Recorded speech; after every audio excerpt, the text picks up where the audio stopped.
Et vous avez placé des panneaux d'interdiction comme ça dans quasi toute la forêt, à l'entrée des chemins? Sur tous les chemins JR et les accès aux piétons.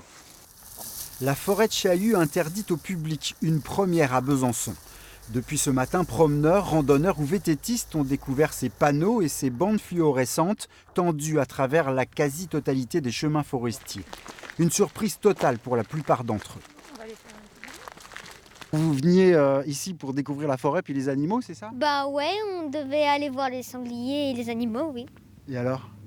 Et ben on peut pas parce qu'il y a l'abattage des arbres. Des usagers légèrement déconcertés et des chasseurs locaux plutôt remontés contre cette décision un peu radicale de la municipalité.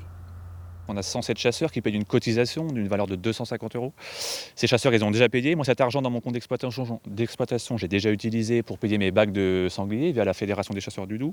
Il y en a pour 6 000 € déjà que j'ai investi dans ces bracelets. Et s'ils me demandent demain de les rembourser même de moitié leur action, je n'ai même plus l'argent sur mon compte d'exploitation. Forcément, parce que j'ai déjà dépensé tout cet argent pour faire tourner mon association de chasse. Une interdiction pure et simple d'aller et venir dans le sous-bois, jugée l'unique décision à prendre pour l'élu municipal à l'origine de cette action, et qui aurait aussi préféré que l'on prenne le temps de la concertation. Là, on est face à un phénomène qui est massif parce que en fait, les hêtres sont très présents dans nos forêts. Donc on ne joue pas avec la vie des personnes. On n'est pas en train d'interdire quoi que ce soit. On n'interdit pas la chasse, on n'interdit pas la chasse aux champignons, on n'interdit pas aux cavaliers de se promener.